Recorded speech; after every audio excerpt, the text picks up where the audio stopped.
দেখ প্রথম কোশ্চেন কি বলেছে, কোশ্চেনটা পড়ছি, an individual shall be termed as resident in India.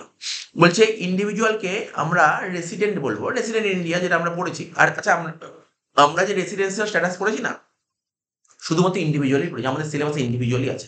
তো বলছে an individual shall be termed as resident in India, ঠিক আছে তো, according to section 6 subsection 1। 6 subsection 1 এ কোন সেকশনে কিসে বলা আছে? বেসিক কন্ডিশনের কথা বলা ছিল, বলেছিলাম থিওরি পড়াশোনা বারবার বললাম বেসিক কন্ডিশন। বেসিক কন্ডিশন কি ছিল স্যার? প্রিভিয়াস ইয়ারে এসএসসি কে 182 দিন বা তার বেশি দিন থাকতে হবে, নাম্বার 1 ছিল, ঠিক আছে তো। কেউ যদি 182 দিন বা তার বেশি দিন থাকে তাকে বলে রেসিডেন্ট, তাই তো। এ সবসময় অপশনে দেখতে নেই, আগে না কোশ্চেনটা ভালো করে পড়তে হয়। If he or she stay in India during previous year at least, আমি অলরেডি অ্যান্সার বলে দিয়েছি। বলছে বলছে এত নম্বর ধারা অনুযায়ী, এত নম্বর ধারা অনুযায়ী কোনো একজন ভারতের রেসিডেন্ট হবে, তাকে কতদিন থাকতে হবে? মিনিমাম 182 দিন বা তার বেশি দিন থাকতে হবে। এটা হবে কারেক্ট আনসার। 6(1) মানে এটাকে বলে বেসিক কন্ডিশন, লিখে দিয়ে 6(1), তাহলে 182 দিন বা তার বেশি, এটা হবে কারেক্ট আনসার, ঠিক আছে তো। বলছে an individual shall be term as non resident India, ঠিক আছে। নন রেসিডেন্ট বলছি, রেসিডেন্ট বলেনি। রেসিডেন্ট হতে গেলে কতদিন থাকতে হবে? 182 দিন বা তার বেশি থাকতে হবে, 1 নম্বর কন্ডিশন। সেকেন্ড কন্ডিশন কি ছিল? যে প্রিভিয়াস ইয়ারে তোমাকে 60 দিন বা তার বেশি থাকতে হবে, এবং লাস্ট 4 বছরে মোর 365 ডেজ অর মোর। যদি দুটোর মধ্যে একটা কন্ডিশন ফুলফিল করো তখন বলা হবে রেসিডেন্ট। বলছে an individual shall be termed as non resident, কখন নন রেসিডেন্ট হবে ভাই? দুটোর মধ্যে একটা ফুলফিল না হলে নন রেসিডেন্ট, ঠিক আছে। আমি একবারে ডাইরেক্ট অ্যান্সার বলি, নন রেসিডেন্ট কখনো 60 দিনের কম থাকে, তো হবে 60 দিনের কম থাকলে নন রেসিডেন্ট হবে। কি দেখি এখানে অপশনগুলো কি কি দিয়েছে, আমার কথাটা বুঝতে পারছিস তো?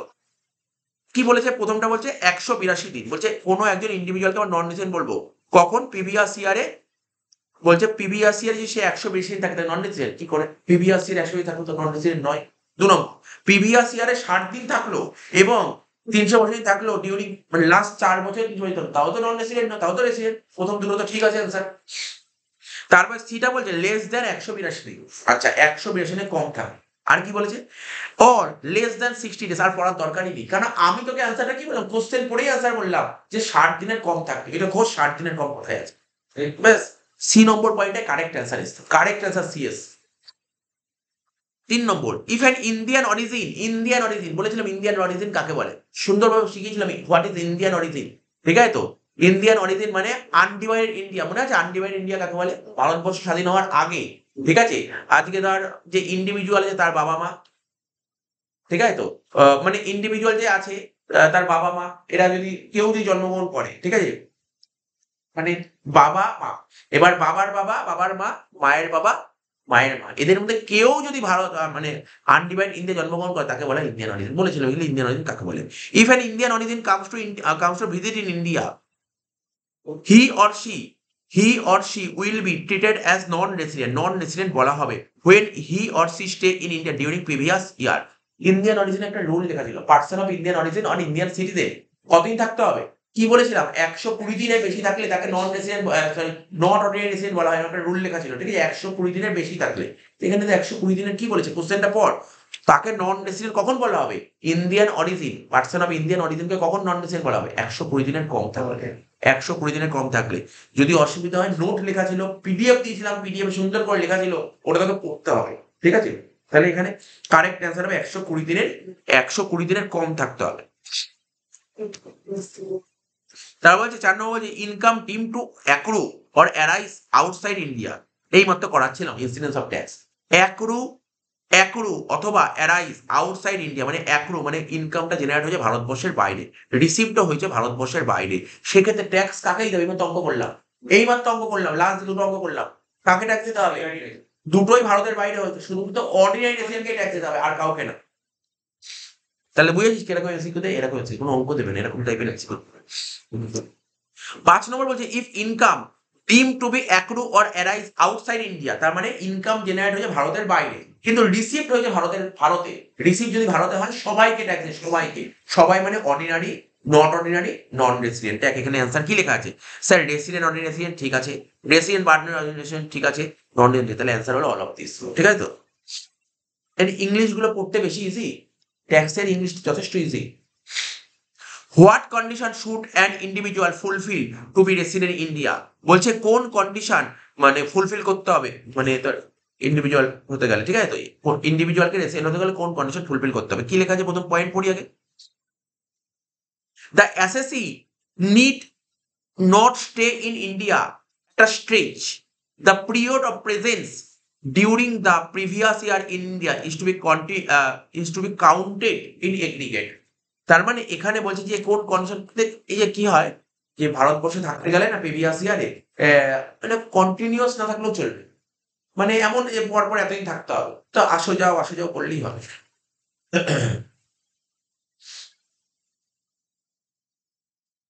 বুঝতে পারলি তো? মানে এখানে কি বলেছে, মানে এখানে তুই তোদের বাংলাটাও দেখতে পারিস, যেটা আমি আগেও বলেছিলাম যে কাউন্টিংটা হবে না, কন্টিনিউয়াস থাকার দরকার, কন্টিনিউয়াস না থাকলেও চলবে। কন্টিনিউয়াস না থাকলে পর কি হয়, পিভিএস ইয়ার কি বলে 182 দিন বা তার বেশি থাকলো, পর 182 দিন না থাকলেও হবে, তার 1 মাস আসলো, তোর 20 দিন থাকলো, তারপরে 10 দিন থাকলো, এরকম করে 182 দিন হলেই হলো। বুঝতে পারলি তো কি বললাম? তাই এখানে যে SSC need not stay in India at a stretch, ঠিক আছে তো? The period of presence during the previous year in India to be counted in aggregate. Total 182 হলেই হলো, টোটালটা হলেই হলো, বা টোটাল 60 হলেই হলো, ঠিক আছে? এটা মাথায় রাখতে হবে।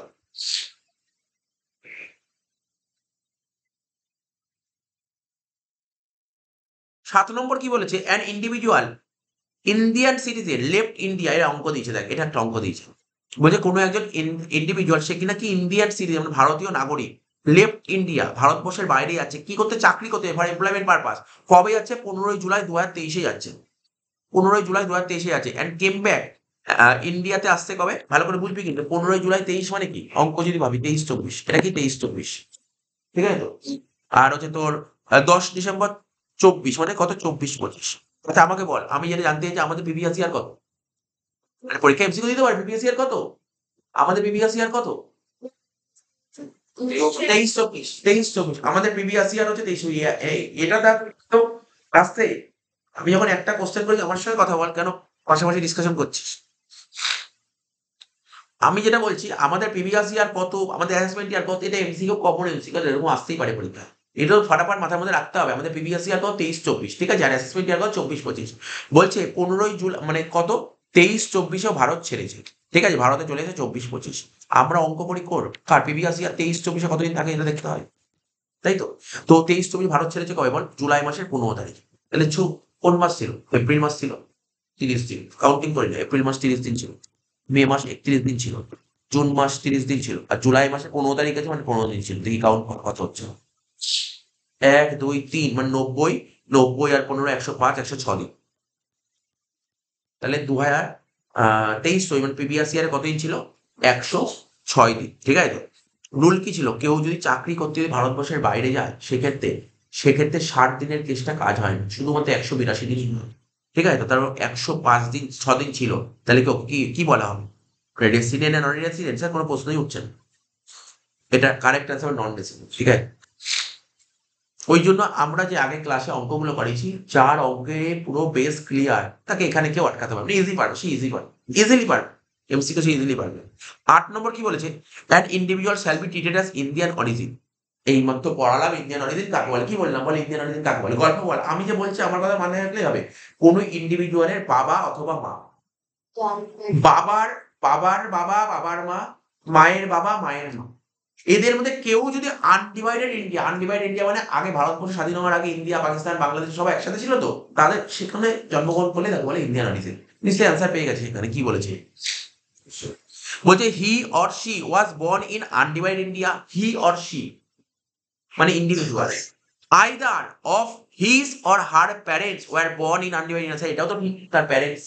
তারপরে any of his or her grand parents was, তিনটেই তো ঠিক, তারপর অলওয়েজ, আমি এই অন্তত থিওরিটা পড়িয়ে দিলাম আসলে। এখানে অপশন আছে any one of the above. Any one of the above, কিছু করার নেই তোর এখানে, অপশন তোকে যেটা অপশন দিয়ে অপশনটাকে মানতে হবে। ও যদি তোকে অল অফ দিস দিত, তাহলে তুইও, আমি কি বলেছিলাম ভালো করে শোন, আমি কি বলেছিলাম, আমি বলেছিলাম যে person of Indian origin, PIO কাকে বলে, পিআইও কাকে বলে কি বলেছিলাম, আমি বলেছিলাম যে তোর যে ইন্ডিভিজুয়াল, ধর সে জন্মগ্রহণ করলো, বা যে ইন্ডিভিজুয়াল তার বাবা মা, বাবার বাবা, বাবার মা, মার বাবা, মার মা, এদের মধ্যে কেউ কেউ যদি জন্মগ্রহণ, কেউ মানে যে কোনো একজন, কেউ মানে যে কোনো একজন, তাহলে এনি ওয়ানই তো হচ্ছে। নম্বর কি বলেছে, residential status of an individual assessee shall be determined, ঠিক আছে তো, অ্যাজ আন্ডার কি বলেছে, মানে রেসিডেন্সিয়াল স্ট্যাটাস, আজকে ধর আমার রেসিডেন্সিয়াল স্ট্যাটাস বের করলাম, আমি একবার বের করলাম মানে আর করতে হবে না, স্ট্যাটাস প্রতি বছর করতে হয়, প্রতি বছর করতে হয়, কি বললাম, প্রতি বছর করতে হয়। মানে আমি কিন্তু এখনো অপশন দেখিনি, বলেছে residential status of an individual assessee shall be determined, এই যে কোনো একজন এসএসসি রেসিডেন্সিয়াল স্ট্যাটাস যে আমরা ডিটারমাইন করি প্রতি প্রিভিয়াস ইয়ার, প্রতিটা প্রিভিয়াস ইয়ার, এই 23-24 করে ফেলেছি মানে কি পরের বছর আর করবো না, এরকম হবেই না, প্রতি বছর করতে হয়, প্রতি বছর, কারণ বিভিন্ন বছরের স্ট্যাটাস বিভিন্ন হতে হবে। আজকে ধর এই বছর ধর 300 বছর দিন ছিলাম, পরের দিন দেখা গেল ভারতে একদিনও ছিলাম, হতেই পারে, এবার তারপরের দিন দেখা গেল 20 দিন ঘুরতে আসবে, হতেই পারে। তাহলে প্রতিটা প্রিভিয়াস ইয়ার বের করতে, এখানে কারেক্ট অ্যান্সার কি দিয়ে দেখ, each of the previous year separately, প্রতি বছর করতে। তুই কি যখন অঙ্ক করতি না, প্রতিটা বছর বের করতি না আলাদা করে, করতে তো হবেই তো। বলছে any foreigner may be resident India, বলছে যে কোনো ফরেনার ভারতে রেসিডেন্ট হতে পারে, ফরেনার, ফরেনার মানে বুঝতেই পারছিস, if he or she satisfy the condition. আচ্ছা, আরে সিম্পল কোশ্চেন দিয়ে ঘুরিয়ে ঘুরিয়ে কোশ্চেন করেছে, বলছে কোনো ফরেনার, তার বিদেশ থেকে কেউ একজন খেলতে এসে সে ভারতের রেসিডেন্ট হতে চায়, কি করে রেসিডেন্ট হতে পারে, রেসিডেন্ট, সিটিজেন বলিনি আমি, আমি সিটিজেন বলিনি, আমি রেসিডেন্ট বলেছি, রেসিডেন্ট, রেসিডেন্ট যে কেউ হতে পারে, রেসিডেন্ট যে কেউ হতে পারে, বিদেশ থেকে কেউ এই দেশে এসছে পড়াশোনা করছে, সে রেসিডেন্ট হতেই পারে, কতদিন থাকতে হবে, প্রিভিয়াস ইয়ারে 182 দিন বা তার বেশি থাকতে হবে, তাই তো, একটা আর কি ছিল স্যার, আর একটা ছিল প্রিভিয়াস ইয়ার 60 দিন বা তার বেশি থাকতে হবে এবং লাস্ট হবে 280 দিন। হ্যাঁ স্যার, এখানে অপশন কোথায় দিয়েছে, এখানে বলবেন কোন অপশনটা দিয়েছে, অপশন এ। এবার যারা যারা ভালো করে পড়েছিস তারা বলতে পারবি অপশন এটা কি হবে।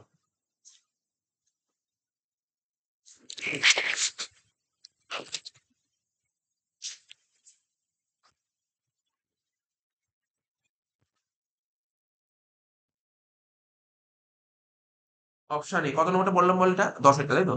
অপশন এ কেন জানিস, 6-1, ভালো করে বুঝবি। আমাদের ভারতবর্ষে কেউ যদি রেসিডেন্ট হতে যায় তাকে কি কন্ডিশন মানতে জানিস, বেসিক কন্ডিশন। আমরা যখন রেসিডেন্সিয়াল স্ট্যাটাস করেছিলাম ওখানে দুটো কন্ডিশনের কথা বলেছিলাম, একটা বেসিক বলেছিলাম আর একটা অ্যাডিশনাল বলেছিলাম, একটা বেসিক বলেছিলাম, একটা অ্যাডিশনাল বলেছিলাম। তো বেসিক কন্ডিশনে কি বলা ছিল, এই দুটো কথা বলা ছিল, 182 দিন আর 60 দিনের বেশি, তাহলে এটা 6-1।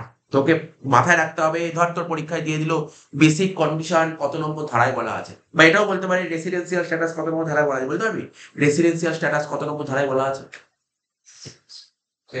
তুই ভাব না, 6-1 এতবার 6-1 6-1 আছে, হ্যাঁ 6-এই আছে, রেসিডেন্সিয়াল স্ট্যাটাস না, সেকশন 6 সাবসেকশন 1 এর প্রশ্ন উঠছে না, আমার কোশ্চেন শুনিসনি, আমি বলেছি রেসিডেন্সিয়াল স্ট্যাটাস কত নম্বর ধারায় উল্লেখ আছে, 6 নম্বর, 6 নম্বর ধারায় রেসিডেন্সিয়াল স্ট্যাটাস উল্লেখ আছে। এবার 6-1, 6-2, 6-6 এরকম হাবি জাবি যেসব আছে ওটা তো ওর ভিতরের কথা বলা আছে, রেসিডেন্সিয়াল স্ট্যাটাস কত নম্বর ধারায় বলা আছে, 6 নম্বর ধারায়। বলছে incidence of tax of liability of an individual depends, আচ্ছা এটা প্রথম দিনই পড়েছিলাম, ইনসিডেন্স অফ ট্যাক্স কিসের উপর ডিপেন্ড করে, এই যে আমরা ইনসিডেন্স কিসের উপর, এই যে কোনো এই আর কিছুক্ষণ আগে যে তোকে অঙ্কগুলো করালাম, incidence of tax, incidence of tax অঙ্ক করার সময় 3টে ঘর করছিলি মনে পড়ে, কি ঘর করছিলাম, একটা অর্ডিনারি রেসিডেন্টের ঘর, একটা নন অর্ডিনারি, একটা নন রেসিডেন্ট। তাহলে বলছে স্ট্যাটাস মানে ইনসিডেন্স অফ ট্যাক্স কিসের উপর ডিপেন্ড করে, স্ট্যাটাসের উপর, স্ট্যাটাসের উপর। তুই যদি স্ট্যাটাস না জানিস তাহলে তুই ট্যাক্স দিতে পারবি, আগে স্ট্যাটাস জানো তারপর ট্যাক্স দিতে হবে, তো স্ট্যাটাস, তুই যেটা করলি অর্ডিনারি রেসিডেন্ট, নন অর্ডিনারি রেসিডেন্ট, নন, এগুলো স্ট্যাটাস, স্ট্যাটাসের উপর বেস করে ট্যাক্স হয়। এখানে কোশ্চেনটা কি বলেছে, incidence of tax liability of an individual depends upon resident status of an SSC. Sir কতদিন অ্যাকচুয়ালি অপশন ওই তো প্রথমটা, তোকে দেখাচ্ছি যে আমরা যে প্রথমে যে আসছে কথা বলছিলাম পিডিএফ যে মানে, হ্যাঁ বল, নাগরিক মানে সিরিজ, এই দেখ আমি তোকে বলছি সব পিডিএফ, এই পিডিএফটা দিয়েছিলাম বুঝিস তো, এই দেখ কি লেখা ছিল, ইনসিডেন্স অফ ট্যাক্স, সমস্ত মানে আমি যে এখানে যে এমসিকিউ আছে, এমসিকিউর একটা কোশ্চেনের অ্যান্সার এই পিডিএফ এর বাইরে নেই, সমস্ত এই পিডিএফ এর মধ্যে আছে, পিডিএফ এর মধ্যে আমাদের নোট দিয়েছে, ইনসিডেন্স অফ ট্যাক্স ডিপেন্ডস কিসের উপর ডিপেন্ড করে, একটা ছিল নেচার অফ ইনকাম আর একটা কি ছিল স্ট্যাটাস, স্ট্যাটাস কত নম্বর ধারায় লেখা আছে, সেকশন 6।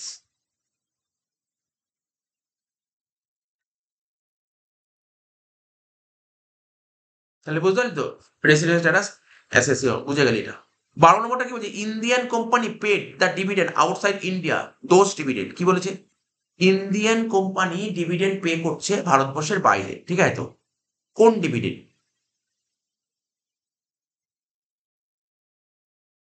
আচ্ছা, বলছে ইন্ডিয়ান কোম্পানি যে ডিভিডেন্ডটা পে করছে, ঠিক আছে? তা ইন্ডিয়ান কোম্পানি থেকে যদি ডিভিডেন্ড পাওয়া যায়, বল না, ইন্ডিয়ান কোম্পানি থেকে যদি ডিভিডেন্ড পাওয়া যায়, এবার তো পড়ালাম না তো, তোরা বল ইন্ডিয়ান কোম্পানি থেকে ডিভিডেন্ড পাওয়া গেলে ওটা কি হয়?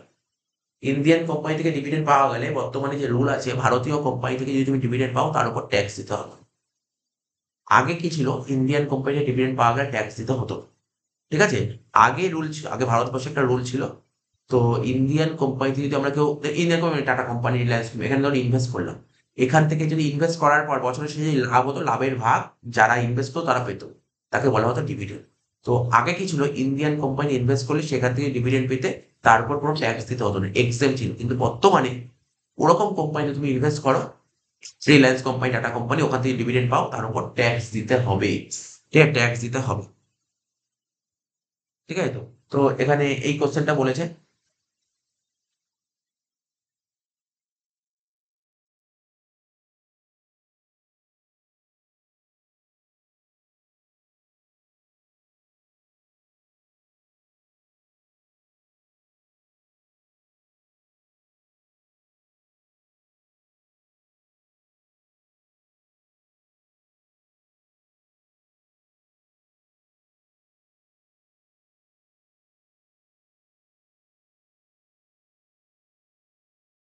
এটা আমি দেখছি অপশনটা, এটা একটু দেখতে হবে।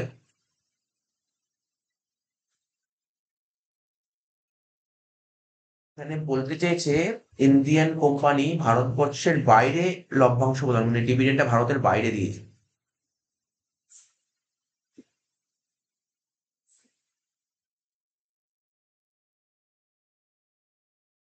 একটু দেখতে হবে, পরে বলছো।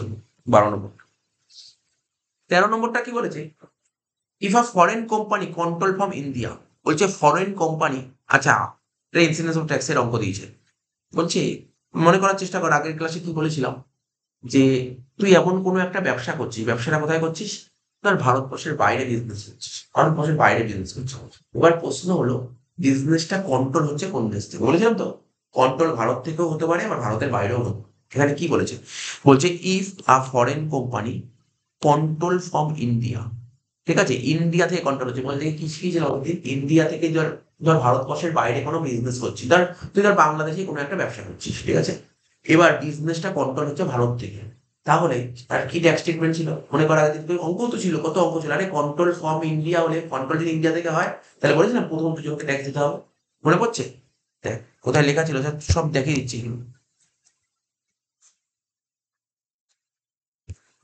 সব ছিলই গেল।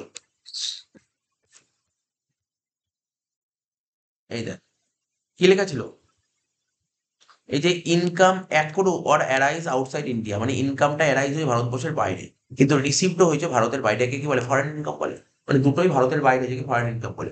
বলছে যদি এরকম বিজনেস যদি কন্ট্রোল হয় ইন্ডিয়া থেকে, এরকম ব্যবসা যদি ভারত থেকে কন্ট্রোল হয়, তাহলে ট্যাক্স দাও, ট্যাক্স দাও, ট্যাক্স দিতে হবে। কাকে? অর্ডিনারি রেসিডেন্টকে ট্যাক্স দিতে হবে, নট অর্ডিনারিকে ট্যাক্স দিতে হবে, কিন্তু নন রেসিডেন্টকে ট্যাক্স দিতে হবে। এটা তো ছিল, আগের দিন করেছিলাম তো। তো এখানে কি বলেছে, কোনো একটা ফরেন কোম্পানি, ঠিক আছে, কন্ট্রোল হচ্ছে ইন্ডিয়া, কোনো একটা ফরেন কোম্পানি কন্ট্রোল হচ্ছে ভারত থেকে, ঠিক আছে? Then the income from business will be taxable, ঠিক আছে? সেই ট্যাক্সেবল হবে, কাকে ট্যাক্স দেবে? Resident, non resident, resident but non. মনে পড়ছে? বুঝতে পারছিস কি বললাম? 13। আজকে যে অঙ্কগুলো করলি সেগুলো কি ছিল? ইনকাম জেনারেট হয়েছে ভারতে, ঠিক আছে? ইনকাম জেনারেট হয়েছে ভারতে, আর রিসিভ হয়েছে ভারতে, মানে এরকম টাইপের ছিল, ঠিক আছে তো? হ্যাঁ, অপশনটা ছিল। বুঝতে পেরেছিস তো নাকি বুঝতে পারিস? হ্যাঁ, বাংলাটা দি বাংলাগুলো বুঝতে অসুবিধা হচ্ছে না? তোর তো অসুবিধা, আমি জানি বাংলা। ইংলিশটা বেশি ইজি লাগবে এখানে, ট্যাক্সটা বিশেষ করে বেশি ইজি লাগবে, ট্যাক্সেরটা। মানে অঙ্ক রিলেটেড যেগুলো না, সেগুলো ইংলিশটা বেশি ইজি লাগবে। 14টা কি বলছে? ইনকাম অ্যাক্রুড, অ্যাক্রু আউটসাইড ইন্ডিয়া, মানে ইনকামটা অ্যাক্রু হয়েছে ভারতের বাইরে, মনে কর এইমাত্র করলাম, ইনকাম অ্যাক্রু হয়েছে, মানে ইনকামটা জেনারেট হয়েছে ভারতের বাইরে, but it was remitted to India, পরবর্তী সময় সেই ইনকামের টাকাটা ভারতে পাঠানো হয়েছে। হোয়াট ক্যাটাগরি, ঠিক আছে তো? What category of SSC is liable to pay tax in India? তাহলে অ্যাক্রু হয়েছে ভারতের বাইরে, ঠিক আছে তো? তাহলে রিসিভ কোথায় হয়েছে? আচ্ছা দেখ, শোন বুঝিয়ে দিচ্ছি অ্যান্সারটা। আশা করি বুঝতে পারছিস, কোশ্চেনটা পড়ে অপশনটা দেখে বুঝতে পারছিস। বলছে ইনকামটা অ্যাক্রু হয়েছে ভারতের বাইরে, শুনছিস তো? ধর তো অ্যাক্রু হয়ে ভারতের বাইরে মানে ধর তোর বাংলাদেশের একটা বাড়ি আছে, বাড়িটা ভাড়া দিয়েছিস, তাহলে অ্যাক্রুটা কোন দেশে হলো? বাংলাদেশে। কিন্তু প্রশ্ন হলো but it was remitted to India letter, তার মানে টাকাটা রিসিভ করেছিস কোন দেশে, বোঝার চেষ্টা কর। বাংলাদেশ না, না ইন্ডিয়াতে রিসিভ করিসনি, ভালো করে শোন, বাংলাদেশে রিসিভ করেছিস, রিসিভ করে পরে ভারতে টাকা পাঠিয়েছিস। আরে তুই ভাব না তুই, but it was remitted to India letter মানে পরে ইন্ডিয়াতে পাঠানো হয়েছে, তার মানে রিসিভড হয়ে পরে পাঠানো হয়েছে, এটা বুঝতে হবে। আজকে আজকে ভাব, চিন্তা ভাবনা কর, একটা সিম্পল জিনিস, আজকে তুই বাংলাদেশে একটা বাড়ি আছে, ঠিক আছে, এবার টাকাটা ধর ওই দেশেই রিসিভড হলো, ধর কেউ আছে তোর লোকজন, সে আবার পরে তোকে টাকা পাঠিয়েছে, তখন রিসিভ কোন দেশে হয়েছে, পার্টিকুলার রিসিভ বাংলাদেশে হয়েছে, ঠিক আছে, তো পরে আমি বলছি রেমিটেড কোনো ম্যাটার করে না। হ্যাঁ, তার মানে দুটোই তো ভারতের বাইরে হয়েছে, দুটো যদি ভারতের বাইরে হয় কাকে ট্যাক্স দিতে হয়? অর্ডিনারি রেসিডেন্টকে। এখানে অপশন কি দিচ্ছে? রেসিডেন্ট, না এটা তো হবে না, রেসিডেন্ট বাট নন রেসিডেন্টকে ট্যাক্স দিতে হবে না, নন রেসিডেন্টকে ট্যাক্স দিতে হবে না, ট্যাক্স দিতে হবে কই? It is not taxable in the heads of any kind of SSC. এখানে যে কটা আছে এর মধ্যে একটাও নেই, ঠিক আছে, লাস্টের পয়েন্টটা।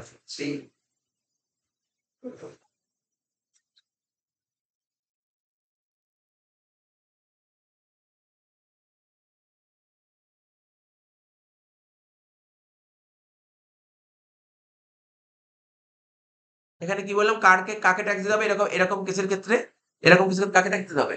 রেসিডেন্ট অ্যান্ড অনারি রেসিডেন্টকে ট্যাক্স দিতে হবে, ঠিক আছে, রেসিডেন্ট অ্যান্ড অনারি রেসিডেন্টকে ট্যাক্স দিতে হবে, ঠিক আছে তো। তো এখানে অপশনটা আছে, এখানে বাংলাটা কি বলে তোর, কোনো আবাসিকের কাছেই করযোগ্য নয়, ডি অপশনটা এটা দিয়েছে, কিন্তু এটা ঠিক লাগছে না অ্যান্সারটা, এই অ্যান্সারটা কারেক্ট অ্যান্সার কোনটা লাগছে? রেসিডেন্ট আর অনারি রেসিডেন্ট, এটা হচ্ছে কারেক্ট অ্যান্সার, এখানে অ্যান্সার অপশন ঠিক লাগলো না, ঠিক আছে তো, অপশন ঠিক নয়, রেসিডেন্ট আর অনারি রেসিডেন্ট হবে। রেসিডেন্ট অনারি রেসিডেন্ট এখানে যদি কিছু না থাকে তোর ওইটাই দিতে হবে, তোর এটাই হচ্ছে রেসিডেন্ট হতে পারে, রেসিডেন্ট অনারি রেসিডেন্ট। ডাউট আছে এই কোশ্চেনটা নিয়ে, অপশনটা নিয়ে একটু ডাউট আছে, এই এর পয়েন্টটাই দিয়ে রাখ। বইতে ডি দিয়েছে, কি দিয়েছে বইতে? ডি দিয়েছে। হুম, এটা ঠিক লাগলো না আমার। 15 নম্বরটা বলছে আমি কারেক্ট অ্যান্সার বলেছিলাম resident on resident, correct answer বলেছিলাম রেসিডেন্ট অন, কারণ ওখানে বলেছিল ভারতের বাইরে আয়টা, যেমন ইনকামটা ভারতের বাইরে হয়েছে, মানে ইনকামটা জেনারেট হয়েছে ভারতবর্ষের বাইরে, পরে সেটা ভারতে পাঠানো হয়েছে, ঠিক আছে, আর এরকম ইনকাম হলে কাকে কাকে ট্যাক্স দিতে হবে? রেসিডেন্ট অন রেসিডেন্টকে ট্যাক্স দিতে হবে।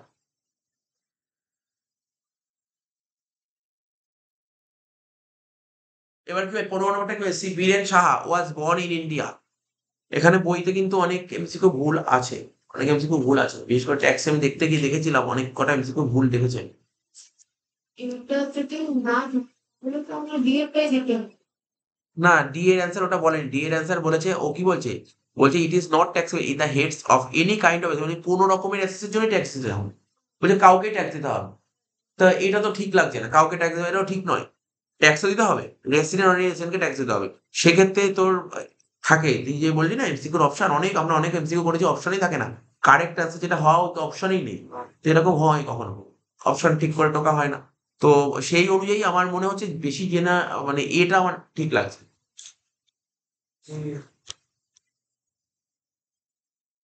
আবার এটা আবার পুরোপুরিও ঠিক নয়, কারণ রেসিডেন্ট তো দুরকম, একটা অর্ডিনারি হয় একটা নট অর্ডিনারি হয়, নট অর্ডিনারি ট্যাক্স দিতে হয় না, মানে সুতরাং এই এমসিকিউটা নিয়ে ডাউট আছে, অপশনে ডাউট আছে।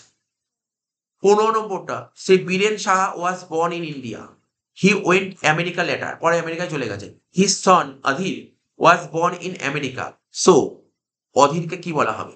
আবার বলছি, বলছে বীরেন সাহা ইন্ডিয়াতে জন্মগ্রহণ করেছে, ওয়াজ বর্ন ইন ইন্ডিয়া, ঠিক আছে, এবার পরে ও আমেরিকায় চলে গেছে, এবার সেখানে ওর ছেলে হয়েছে, অধীর হয়েছে, অধীর জন্মগ্রহণ করেছে আমেরিকায়, সো অধীরটাকে কি বলা হবে? ঠিক আছে তো, তো অদিতটাকে কি বলা হবে? এখানে দেখ, এখানে অ্যান্সার দিয়েছে ইন্ডিয়ান অরিজিন, কিন্তু ও আর একটু যদি বলতো ও কবে জন্মগ্রহণ করেছে না বীরেন শাহ, ডেটটা বললে খুব ভালো হতো, কারণ আমরা ইন্ডিয়ান অরিজিন বলতে কাকে বুঝি, যে বাবা, মানে কোনো একজন এসএসসির বাবা অথবা মা, বাবার বাবা, বাবার মা, মায়ের বাবা, এদের মধ্যে কেউ যদি আনডিভাইডেড ইন্ডিয়া জন্মগ্রহণ করে তখন তাকে বলা হয় ইন্ডিয়ান অরিজিন, ঠিক আছে তো। এটা অপশন এ হবে। এটা ভারতীয় নাগরিক তো কি করে হয় ভারতীয়, এখানে অধীরের কথা বলে না, হ্যাঁ অধীর, অধীরকে, অধীর হিজ সন অধীর, ওখানে কি লেখা ছিল এদের মধ্যে কেউ যদি আনডিভাইডেড ইন্ডিয়া জন্মগ্রহণ করে, কিন্তু আমি বুঝতে পারছি না ওই বীরেন শাহ কোথায় জন্মগ্রহণ মানে কবে জন্মগ্রহণ করেছে, এটা আমার খুব জানা দরকার আছে। ওটা তো বলেনি। যদি বলতো বীরেন শাহ জন্মগ্রহণ করেছে 1946, তাহলে কি হতো? তাহলে তো কোনো চিন্তাই নেই, ওকে বলা হতো ইন্ডিয়ান সিটিজেন, কি যেন বলতো, ইন্ডিয়ান অরিজিন, ইন্ডিয়ান অরিজিন বলা হতো, সেক্ষেত্রে ইন্ডিয়ান অরিজিন বলা হতো। তো আমি যদি ধরে নিই যে ও না মানে আনডিভাইডেড ইন্ডিয়া জন্মগ্রহণ করেছে কে, বীরেন শাহ যদি আনডিভাইডেড ইন্ডিয়া জন্মগ্রহণ করে তাহলে ইন্ডিয়ান অরিজিন, যদি আমি ধরে নিই, আমি যদি এরকম ধরি তাহলে ইন্ডিয়ান অরিজিন, কি বললাম বুঝতে পারলি? যদি আনডিভাইডেড ইন্ডিয়া জন্মগ্রহণ করে তখন তাকে বলে ইন্ডিয়ান অরিজিন, ঠিক আছে? তুই তোদের বই তো দেখতে পারিস সুন্দর করে লেখা আছে, এগুলো নোট নোট লেখা আছে তোদের বই, ইন্ডিয়ান অরিজিনটা পড়, পড় ওখানে লেখা আছে। তুমি কি বলেছিল বারবার করে ইন্ডিয়ান অরিজিন বলছি, কি বলেছি ইন্ডিয়ান অরিজিন?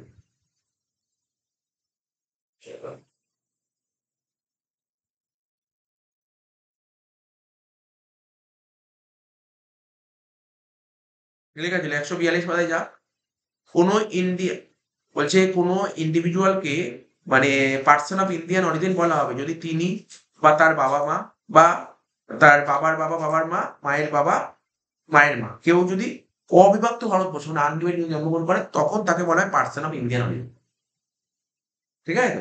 তাহলে বুঝতে পারলি পার্সন অফ ইন্ডিয়ান অরিজিন, এখানে এখানে তোর বইতে অ্যান্সার দিয়েছে ইন্ডিয়ান অরিজিন, বইতে অ্যান্সার দিয়েছে ইন্ডিয়ান অরিজিন, ঠিক আছে? বইতে ইন্ডিয়ান অরিজিন অ্যান্সার দিয়ে তার মানে ওরা কি ধরেছে, কি অ্যাজাম্পশন করেছে যে না ওর বাবা বা মানে কেউ কেউ না কেউ জন্মগ্রহণ করেছে আনডিভাইডেড ইন্ডিয়া, এই অ্যাজাম্পশন করেই ইন্ডিয়ান অরিজিন দিয়েছে, ঠিক আছে? আর যদি না স্যার ও পরে জন্মগ্রহণ করেছে তাহলে এটাকে ওকে বলা হবে কি বলতো ফরেনার, ফরেনার, ফরেনার। কোশ্চেনটা ভালো করে বোঝ, অধীরকে জানতে চাই, অধীর অধীর অধীরের কথা জানতে চাইছে, ঠিক আছে তো? কি বললাম বুঝতে পারলি, অধীরের কথা জানতে চাইছে, বুঝতে পেরেছি অ্যান্সারটা কি বলতে চাইছে?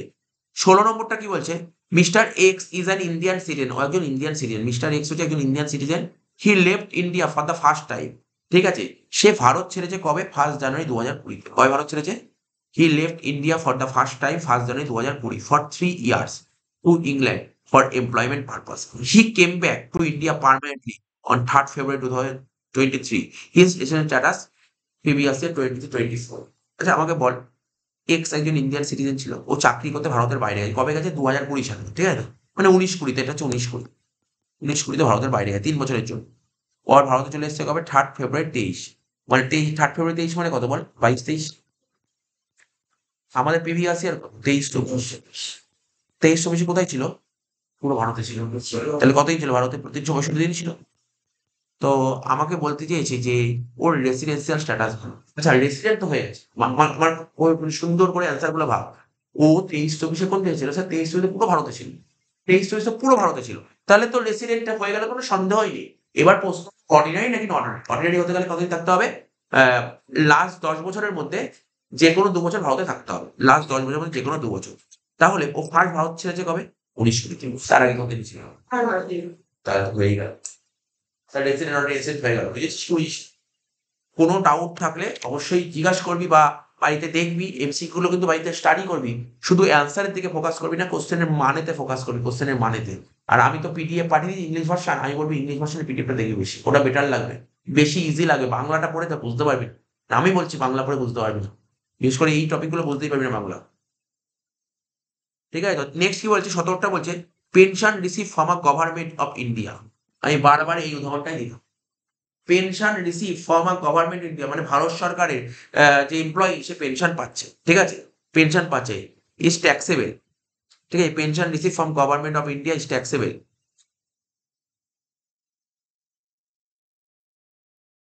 Resident and honorary resident, resident but not honorary resident, ঠিক আছে তো? Non resident, all of this, simple জিনিস বোঝার চেষ্টা করে এটা। পেনশন মানে ভারত সরকার মানে ধর আজকে ধর কেউ ধর সেন্ট্রাল গভর্নমেন্ট চাকরি, কেউ রেলে চাকরি করছে, সেন্ট্রাল গভর্নমেন্ট চাকরি করছে, ও পেনশন পাচ্ছে রিটায়ারমেন্টের পর, যারা রিটায়ারমেন্টের পর পেনশন পায় সে ধর গভর্নমেন্টের কোনো এমপ্লয়ি রিটায়ারমেন্টের পর যে পেনশন পায় সেটা কোন রেসিডেন্ট হতে পারে? এই কোশ্চেনটাই তো কেমন, তুই ভাব কোশ্চেন যে কোনো রেসিডেন্ট হতে পারে, কি বুঝিস কি বললাম? আমার অ্যান্সারটা দে, আমার অ্যান্সারটা বোঝার চেষ্টা কর, ধর আজকে ধর একজন লোক চাকরি করতো ভারত, ভারত চাকরি করতো, ধর স্টেট ব্যাংকে চাকরি করতো, রিটায়ার হয়ে গেছে, ও চলে গেছে বাইরে, বিদেশে চলে গেছে, তাহলে বিদেশে চলে আর ভারতে আসে, পেনশন তো পাচ্ছে, পেনশন তো পাচ্ছে, কিন্তু ওর রেসিডেন্ট কোন দেশে? এবার ডিপেন্ড করে ও যদি ভারতে থাকে তাহলে ও যদি ও যদি ভারত থেকে নাই যায়, সারা জীবন যদি ভারতেই থাকে, ও রেসিডেন্ট নন রেসিডেন্ট, ও যদি ভারত যাতায়াত করে, মানে যে কোনো রেসিডেন্ট হতে পারে, এটা তো কোনো কোশ্চেনের মানে নেই। কি বললাম বুঝলেন, যে কোনো ধরনের রেসিডেন্ট হতে পারে, তাই অল অফ দি, কারণটা বুঝতে পেরেছিস কি বুঝিস নি বল ভালো করে বল। ও তো যে কোনো ও কত দেখ, এটার ও বলছে যে রিটায়ারমেন্টের পর যে পেনশন পায়, সে ধর রিটায়ার করার পর পুরো ভারত ছেড়ে বাইরেই চলে গেল, আর ভারতে আসছে না, তাহলে তো নন রেসিডেন্টই হবে। কারণ আমাদের রেসিডেন্টের রুল কি ছিল, প্রিভিয়াস ইয়ারে 182 দিন বা 60 দিনের কনসেপ্ট, ও তো বাইরে থাকতেই পারে। এটা অল অফ দিস। 18টা কি বলছে, মিস্টার ঘোষ একজন Indian citizen, left India for the first time for the purpose of employment, চাকরি করতে ভারতের বাইরে যাচ্ছে। He will be treated as non resident, তাকে নন রেসিডেন্ট বলা হবে কত দিনের কম থাকলে, 182 দিনের কম থাকলে। 182 কম থাকলে দেখ ওরা অপশন কি দিয়েছে, দেখ ভালো করে দেওয়া অপশন গুলো পর, 181, 182, 189, 281, নিশ্চয়ই বুঝতে পারি। তাহলে তোকে জানতে হবে 182 না, বুঝতে হবে 182। While determining the residential status of an individual, his or her period of presence in India, আচ্ছা, ও তো আগেও বলেছে, আজ ভারতে যে কন্টিনিউ সময় ধরে থাকতে হবে এরকম তো কোনো বাধ্যবাধকতা নেই, ঠিক আছে? তো থেকে থেকে থাকতে হবে, আজকে কিছু মানে ভাগে ভাগে থাকতে পারিস প্রতিটা মাসে। 20 নম্বর, 20 নম্বর কি বলেছে দেখি, কোশ্চেনটা পড়ছি আমরা।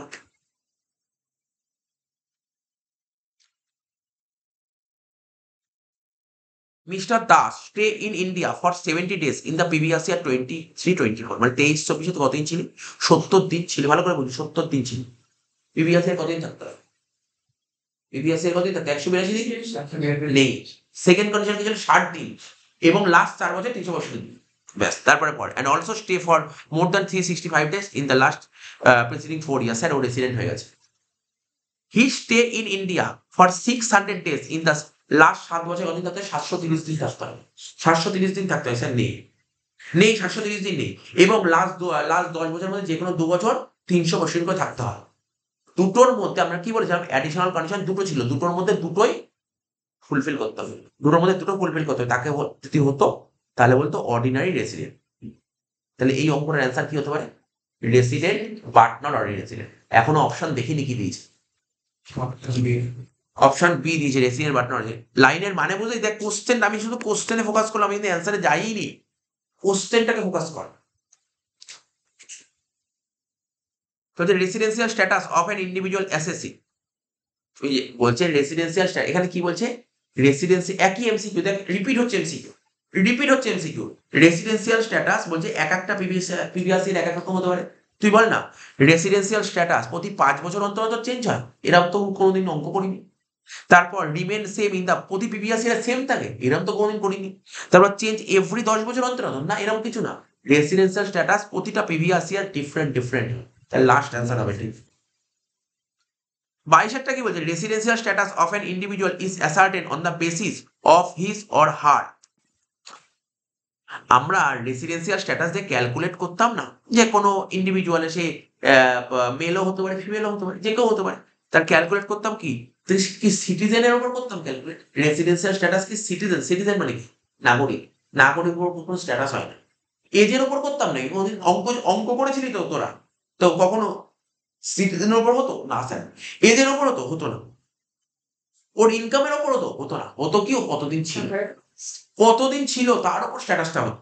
তো number, total number of days in India in previous ইয়ার।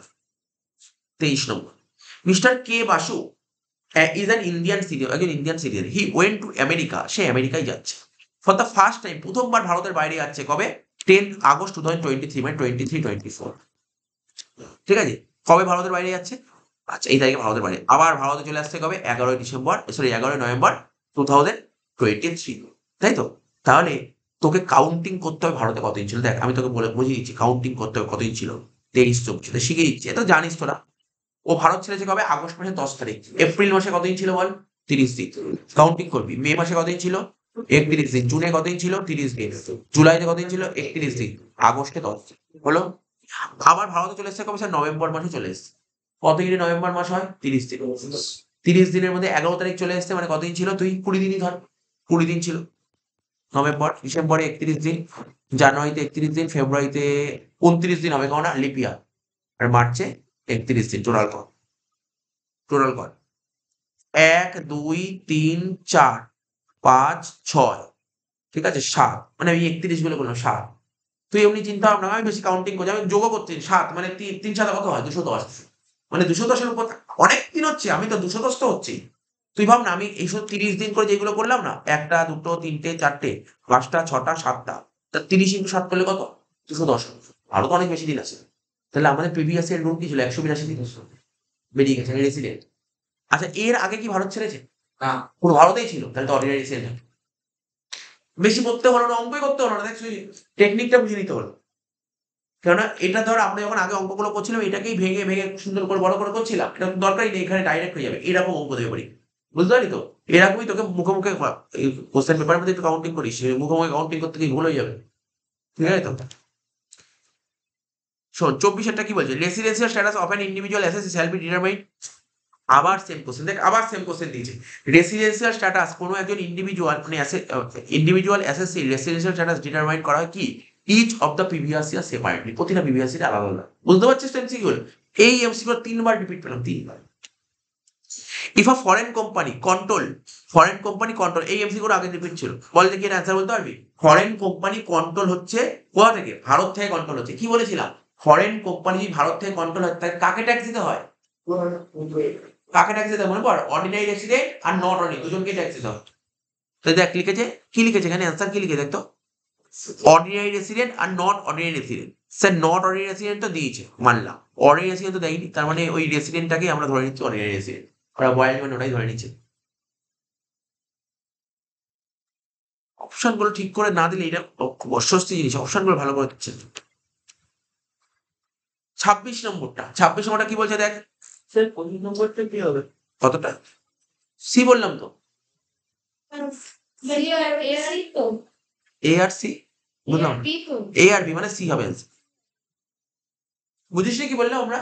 আমি অপশন বলছি না, অপশন তোরা বুঝে নিচ্ছি, আমি তোকে মানে বোঝাচ্ছি, অপশন তুই খুঁজবি আস্তে, অপশন তোরা খুঁজবি, আমি তো তোকে বোঝাচ্ছি।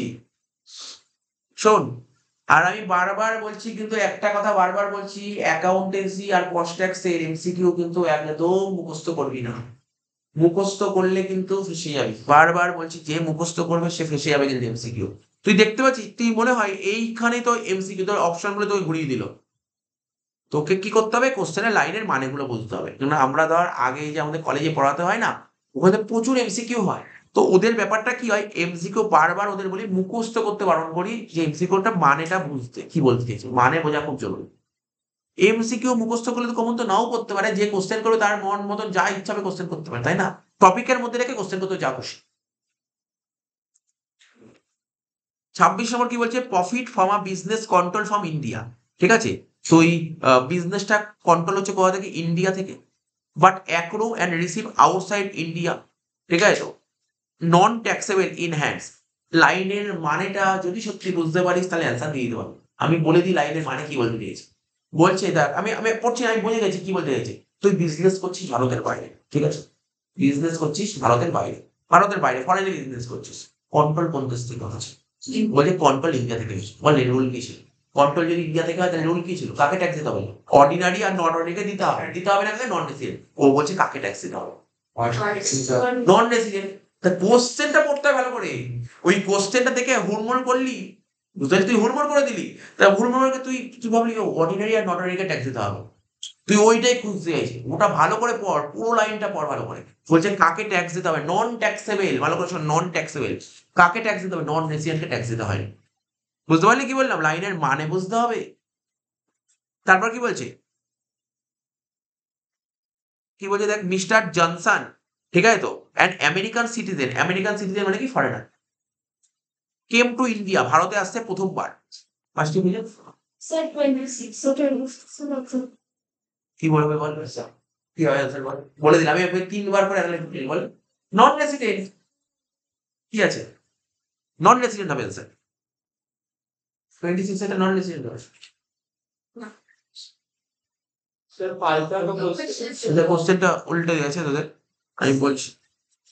প্রফিট ফ্রম আ বিজনেস, এটা কোশ্চেন বেঙ্গলি বইতে একটু আলাদা আছে।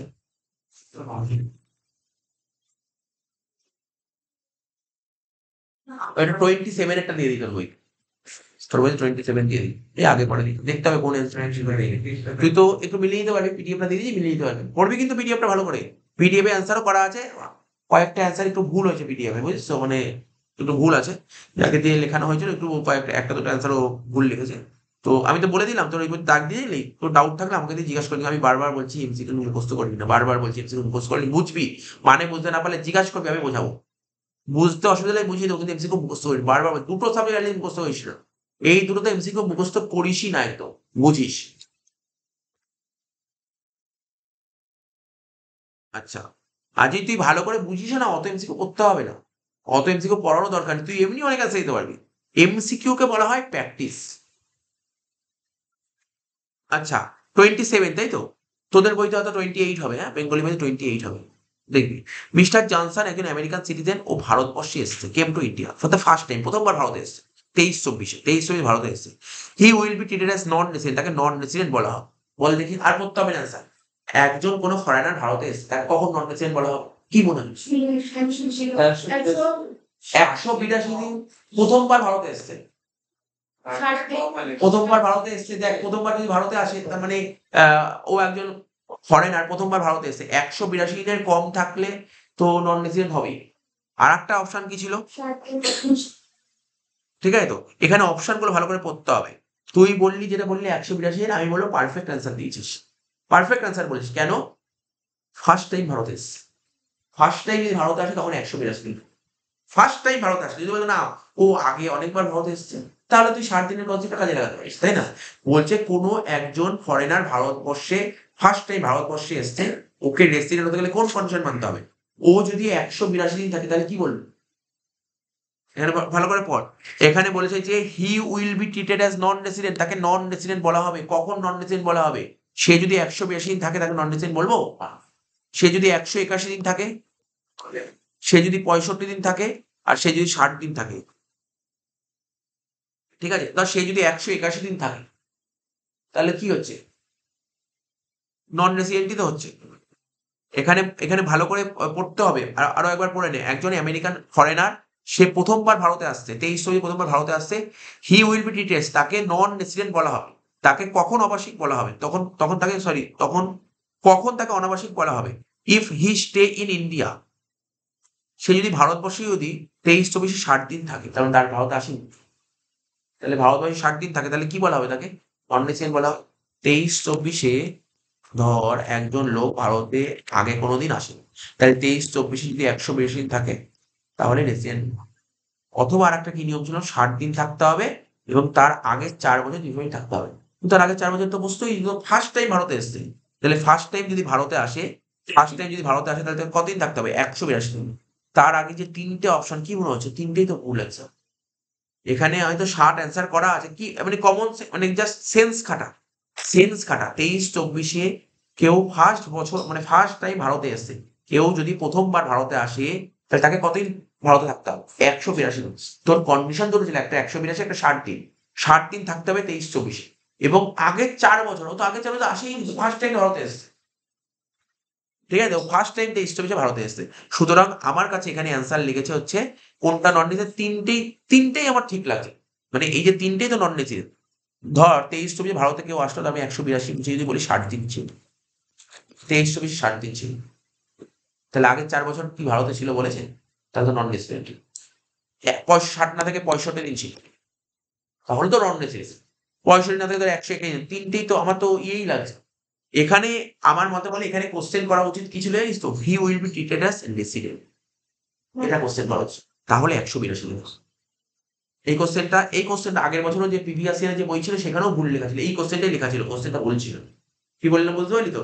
এটা তোরা করে নিতে পারিস। তুই যদি মনে করিস নন রেসিডেন্ট লিখিস, তাহলে তিনটেই কারেক্ট, ঠিক আছে? নন নিজে লিখে দিতে পারিস বইতে, যদি নন রেসিডেন্ট লিখিস তাহলে তিনটেই কারেক্ট, আর যদি রেসিডেন্ট লিখিস তাহলে 182 দিন। বুঝতে পারলি অ্যান্সারটা কি বললাম? আমি বুঝিয়ে দিলাম, কিন্তু অ্যান্সারটা কোশ্চেনটা ভুল আছে, আমার তো লিখেছে ভুল। কি লিখলি বল? কোশ্চেনটা কি করলি? রেসিডেন্ট করলি না নন রেসিডেন্ট করলি? রেসিডেন্ট করলি, রেসিডেন্ট করলে 182, যারা রেসিডেন্ট করে তারা 182। 28 নম্বর কি বলছে দেখ, বলছে mister Sen a person of Indian origin, mister Sen একজন হচ্ছে Indian origin, came to visit India, একজন ইন্ডিয়ান অরিজিন, একজন ইন্ডিয়ান অরিজিন বলেছে, ও ভিজিট করেছে ইন্ডিয়াতে, কতদিন ভিজিট করেছে, কতদিনের জন্য, 70 দিন ভিজিট করেছে ইন দ্য প্রিভিয়াস ইয়ার 22-23, ঠিক আছে তো। And also came to visit India for 365 days and last in preceding 4 previous year, মানে লাস্ট 4 বছরে 365 দিনের বেশি ছিল, ঠিক আছে তো, বা 365 ভিজিট করেছে।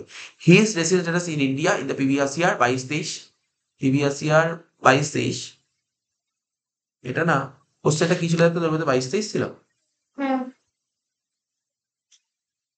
তোমাদের 22-23 তো থাকবে না, এটা তার 23-24 কোশ্চেন, একটু ভুল লাগছে, প্রিভিয়াস ইয়ার 23-24, 23-24 বললো। তাহলে তুই বল রুল কি ছিল, বেসিক কন্ডিশন কি ছিল, প্রথম কন্ডিশন কি ছিল, 182 এর বেশি থাকলে রেসিডেন্ট, আরেকটা কি ছিল 60 দিন এবং 362 টেস্ট। কিন্তু এটা কি ছিল, এই এখানে কতই ছিল, 70 দিন ছিল এবং লাস্ট সময় 382 ছিল, তাই তুই বলি রেসিডেন্ট, আমি বলবো না, কারণ পার্সন অফ ইন্ডিয়ান অরিজিনের ক্ষেত্রে সেকেন্ড বেসিক কন্ডিশন কাজ করে না।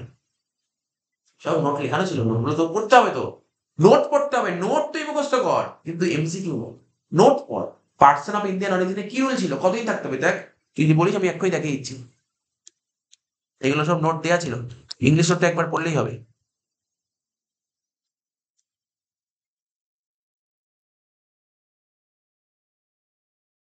এই দেখ অ্যামেন্ডমেন্ট একটা ছিল, এখানে লেখা ছিল অ্যামেন্ডমেন্ট বাই FA 2020, মানে ফাইন্যান্সিয়াল 2020 রুল চেঞ্জ করা হয়েছিল।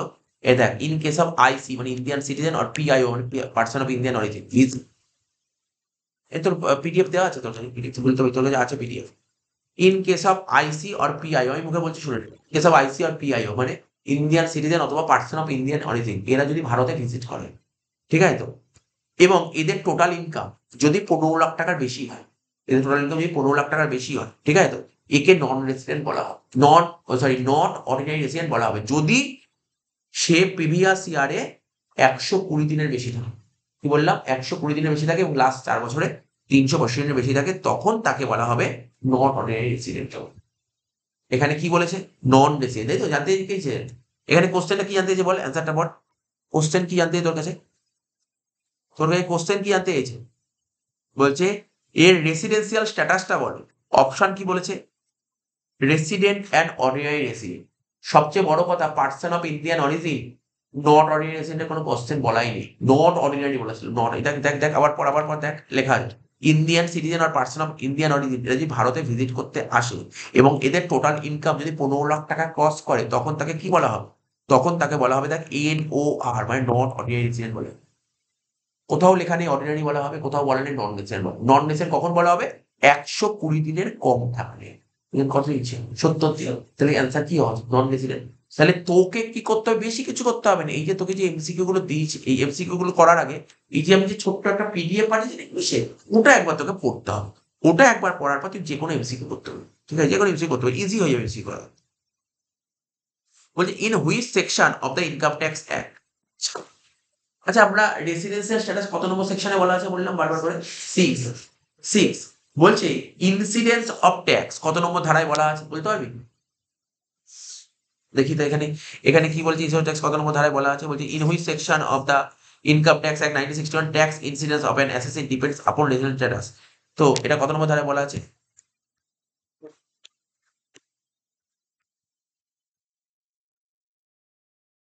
এই দেখ একদম পুরো PDF এর সবার প্রথমেই লেখা ছিল, দেখ কি লেখা আছে, সেকশন 5 লেখা আছে, সেকশন 5, দুটো সেকশনই পড়তে হবে, 5 আর 6, 5-এ লেখা আছে ইনসিডেন্স অফ ট্যাক্স আর 6-এ লেখা আছে, তুই তো সুন্দর নোট করিস, এগুলো সুন্দর সুন্দর করে সেকশনগুলো নোট করে নিবি, যত নোট করবি না কি হয় বলতো, যত সুন্দর নোট করবি না পরীক্ষার আগের জন্য খুব সুবিধা হবে, নোট করার চেষ্টা করবি, নোট নিজের মতন করে নোট করবি, ঠিক আছে, এটা তো আছে, এটা দেখে তুই নিজের মতন করে একটা নোট করবি, তাহলে কি হবে ওইগুলো পড়ে যাবে। আমরা যেমন কি হয়, আমরা যেমন কলেজে যে এমসিকিউ গুলো হয় আমরা কেমন করে, মোটামুটি একটা এমসিকিউ আমরা তো কলেজে তোদের পড়াচ্ছি, কলেজে তো এমসিকিউ পড়াই না, এমসিকিউ পড়াই না কলেজে, কলেজে কি হয় মোটামুটি যে পয়েন্ট তুই যেটা ওই খাতায় যেগুলো বিশ্লেষণ করছিলি ওরকম টাইপের পয়েন্ট গুলো করে কিছু করায়, ওই ওরকম পয়েন্টের মধ্যে সব এমসিকিউ চলে আসে, যাই অপশন দিয়ে ঘুরিয়েছি ওরকম পয়েন্ট করতে হয় তোর, মানে আমরা ওটাকে বলি কি বলতো আমাদের ভাষায় কি পয়েন্ট, কি বললাম বুঝলে, কি পয়েন্ট পড়ে চলে গেছে, ঠিক আছে তো। আচ্ছা দেখ হলো তো এটা সেকশন 5, 30 নম্বরটা কি বলেছে, which of the following is the feature of residential status, same question দিয়েছে, সেম কোশ্চেন বলছে which of the following is the feature of, কোনটা রেসিডেন্সিয়াল স্ট্যাটাসের বৈশিষ্ট্যের মধ্যে, বলছে a person can be different resident in different year, বিভিন্ন বছর বিভিন্ন স্ট্যাটাস। ঠিক আছে তো? তোদের কিন্তু বাড়িতে ধর আমি যেটা বলছি এই যে এই চ্যাপ্টারের যে এমসিকিউ গুলো করবি, বিশেষ করে এই চ্যাপ্টারটা তুই ইংলিশটা পড়িস, বেশি ইজি লাগবে। বারবার বলছি ইংলিশ পড়লে বেশি ইজি লাগবে, ইংলিশটা পড়বি। যদি বাংলা পড়তেও চাস বাংলা বই পাশে রাখ, কিন্তু ইংলিশটা পড়ে দেখবি একবারে তাড়াতাড়ি করে অ্যান্সার দিতে পারবি। বাংলা পড়ে না তোর ভাষাগুলো একটু শুনতে কঠিন লাগতে পারে। হ্যাঁ বল, কত নম্বর কোশ্চেন বল, নম্বর কোশ্চেন বল, কোশ্চেন নম্বর বল। 30 নম্বর। হ্যাঁ 30 নম্বর রেফারেন্স কোনো ব্যক্তি আস্তে আস্তে পড়তে হবে না, নাম্বার বলেছিস তো। নাম্বার 31 এখন যেটা পড়ালাম 30, এটা তোর বইতে 32 আছে। ঠিক আছে, যেগুলো দাগ দিয়ে দে, যেগুলো দাগ দেওয়া নেই আমি সেগুলো পরে বলে দিচ্ছি। ঠিক আছে, যেগুলো আমি বলছি সেগুলো দাগ দিয়ে দে। হয়ে গেল তো অব্দি? এটা বুঝতে পারলি? তোর তোর বই 32 হলো, 32 দাগ দে। হ্যাঁ কোনো কোশ্চেন খুঁজে না পেলে আমাকে বলবি, বুঝলি? বললো যেমন আমি বলে দিলাম। নেক্সট 31 কি বলছে আমার এখানে, তোদের বইয়ে কত নম্বর হবে দেখছি আমি পরে। বলছে which of the following is not the feature of, বলছে এর মধ্যে কোনটা রেসিডেন্স স্ট্যাটাসের বৈশিষ্ট্য নয়, কোনটা বৈশিষ্ট্য নয় দেখি। ঠিক আছে, এটা নিশ্চয় বলছে residence status will be different in different year, প্রতিটা প্রিভিয়াস ইয়ারে আলাদা আলাদা হয়, এটা একটা বৈশিষ্ট্য। 2 নম্বর কি বলছে, a person who is a citizen, একজন পার্সন যে কিনা নাগরিক in India but may not be resident in India. ধর ধর আজকে ধর আমার এখানে ধর কেউ একজন ভারতে জন্মগ্রহণ করেছে, সে মানে ভারতের সিটিজেন, কিন্তু ভারতের রেসিডেন্ট নাও হতে পারে। বুঝিস নি, আজকে তোর ফ্যামিলি, তোর দাদা দিদি কেউ ধর বাইরে এখানেই জন্মগ্রহণ করেছে, বাইরে চাকরি করছে, বাইরে ধর তোর কানাডা বা ইউএস এর কোম্পানি, তোর কগনিজেন্ট আছে ওখানে, কগনিজেন্ট কোম্পানি চাকরি করছে, আইটি সেক্টরে চাকরি করছে, ওখানেই থাকে। কিন্তু ভারতীয়, কিন্তু চাকরি করছে ওখানে। ও কি ভারতে আসে কি 2 বছর আগে? তাহলে কি ভারতের রেসিডেন্ট হবে? মানে সিটিজেন হলেই কি রেসিডেন্ট হতে হবে? সিটিজেন হলে রেসিডেন্ট হতে হবে না। এমন দেখা গেল কোনো ফরেনার আছে, ও ফরেনের সিটিজেন, কিন্তু এই দেশে রেসিডেন্ট হতে পারে। তো এটা ম্যাটার হলো কি, বলছে a person who is a citizen in India but may not be resident, তাহলে বৈশিষ্ট্যের মধ্যে পড়ে 2টো পয়েন্ট। 3 নম্বর, the word resident status is a specific term which is used only deciding tax liability. আচ্ছা, এই রেসিডেন্সিয়াল স্ট্যাটাসের খুব গুরুত্ব আছে কথাটা, কেন জানিস? কেন এটা কেন শিখতে হয়? কে ট্যাক্স দেবে, তাকে কিরকম ট্যাক্স দেবে, তার জন্য এটা।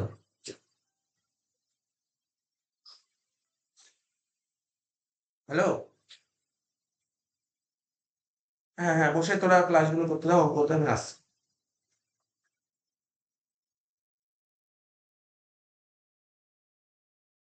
বুঝতে পারলি তো? 3টেই কিন্তু আমার বৈশিষ্ট্য লাগলো। বললো কোনটা বৈশিষ্ট্য নয়? আ person who is a citizen India, he or she also resident in India.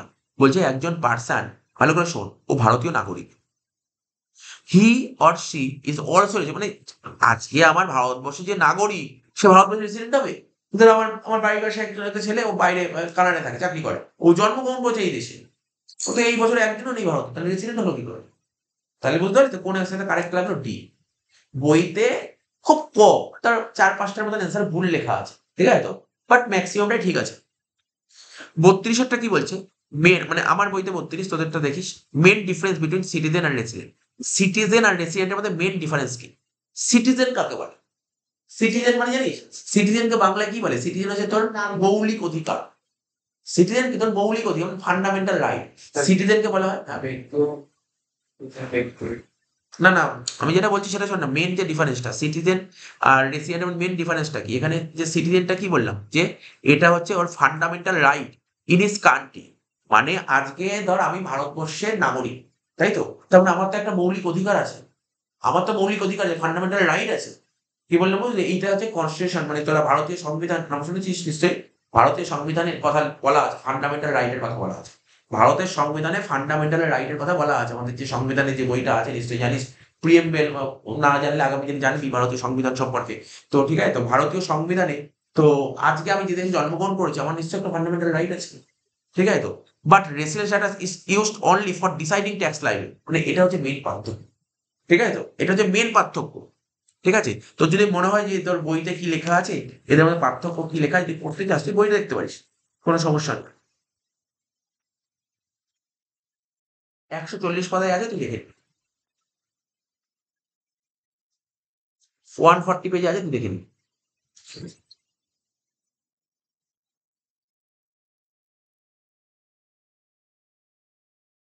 এখানে আমার যেটা পয়েন্ট মনে হলো, আজকে আমি ভারতবর্ষে জন্মগ্রহণ করেছি, তার মানে আমার তো কিছু মানে আমি তো কিছু অধিকার ভোগ করবো আমার দেশের, বলতে এই ফান্ডামেন্টাল রাইট গুলো আমি পাবো তো, এটা আমাদের ভারতীয় সংবিধানে বলা আছে, ঠিক আছে। কিন্তু রেসিডেন্স স্ট্যাটাসটা কেন ইউজ করা হয়? ট্যাক্স দেওয়ার জন্য। এই অপশনটা বেশি মানে এই অপশন ঠিকই লাগলো। সেকেন্ড অপশন মানে residence status can not be change in year to year, বলছে রেসিডেন্স স্ট্যাটাস চেঞ্জ হয় না, বছর বছর চেঞ্জ হয় না, বছর বছর চেঞ্জ হয় না স্ট্যাটাস, হ্যাঁ চেঞ্জ হয়, তাহলে এটা তো হবে না। তো any person being a resident of India but he must be citizen of India, এই বাবা এটা তো ঠিক নয়, এই অ্যান্সারও ঠিক নয়। আজকে কোনো একজন পার্সন যদি ভারতের রেসিডেন্ট হয়, he must be citizen India হতে হবে। আজকে ধর কোনো ফরেন থেকে তো কেউ খেলতে এসে আমার ভারতবর্ষের রেসিডেন্ট হয়ে গেল, সে ভারতের সিটিজেন হবে? কোনদিন হবে? ধর আজকে ধর একজনের ফরেন থেকে এসছে, একজন কোনো প্লেয়ারটাও খেলতে এসছে, ও ধর অনেক 5 মাস 6 মাস 8 মাস ধরে এখানে ধরে খেলেই যাচ্ছে প্র্যাকটিস করে যাচ্ছে, ঠিক আছে। তো 8 মাস ধরে বা ধর বাদ দে, পড়াশোনা করতে ধর বিদেশ থেকে এখানে ধর কেউ এসছে, অনেক আসে, ধর আইআইএম থেকে সাপোজ ধর মানলাম ধর আইআইএম এখানে আছে এমবিএ সেন্টার, তো খুব বড় কলেজ, ওখানে ধর এমবিএ করতে এসছে, 2 বছর ধরে এখানে থেকে এমবিএ করছে, তাহলে কি ও তো সিটিজেন ধর অস্ট্রেলিয়ার, তাহলে কি রেসিডেন্ট ধর এই দেশে, তার মানে এই অপশনটা ঠিক নয়। বলছে any person being resident in India, কোনো পার্সন ধর ভারতবর্ষের resident but he he must be citizen of India, ঠিক আছে। তো তার মানে ভারতবর্ষের কেউ ধর রেসিডেন্ট হলো, সে তো সিটিজেন নাও হতে পারে। তো যে লাস্ট বলে the condition determining citizen and status আর সেম, কন্ডিশন তো সেম নয়, তার মানে কারেক্ট অ্যান্সার হলো এ। 33 কি বলেছে? How much the total income except income from foreign sources of a person of Indian origin who is from outside of India come to visit India in and previous year, পড়ার দরকার নেই, এই মাত্র তোকে বললাম ইন্ডিয়ান সিটিজেন আর person of Indian origin, কি Indian citizen অথবা পার্সন অফ ইন্ডিয়ান অরিজিন, ঠিক আছে। প্রিভিয়াস ইয়ার এদের কতদিন থাকতে হবে, কি বলেছিলাম? 120 দিন বা তার বেশি দিন থাকতে হবে, এবং তাদের ইনকাম যদি 15 লাখ টাকার বেশি হয়, 15 লাখ টাকা, টাকা কত? 15 লাখ টাকার বেশি হয়, তখন তাকে বলা হবে নট অর্ডিনারি। 15 লাখ টাকা, টাকার অ্যামাউন্টটা কত? 15 লাখ, বলছে মোর দ্যান 15 lakhs। স্যার দেখছে কোন কোশ্চেনটা আমি দেখে নিচ্ছি তারা।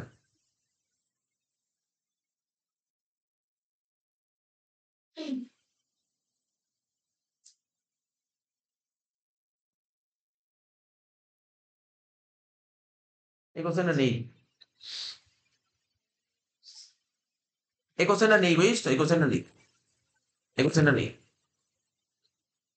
ঠিক আছে, এই কোশ্চেনটা নেই। আচ্ছা দেখ শোন, তারপরটা বলছে ইন হুইচ সেকশন, এটা যে খাতায় নোট করবি যা সুন্দরভাবে সেই নোটটা করবি। অলরেডি আমার নোটে লেখানো আছে ডিমড রেসিডেন্ট বলে, এখন আমার নোটে একটা কথা লেখা ডিমড রেসিডেন্ট। ডিমড রেসিডেন্ট আমাদের যে একটা ফাইন্যান্স অ্যাক্ট ছিল, ফাইন্যান্স অ্যাক্ট কত জানিস? 2020, ফাইন্যান্স অ্যাক্ট 2020, কিছুক্ষণ আগে পড়াচ্ছিলাম, দেখ অসুবিধা হলে দেখাচ্ছি, দেখ এইমাত্র পড়াচ্ছিলাম তোদের,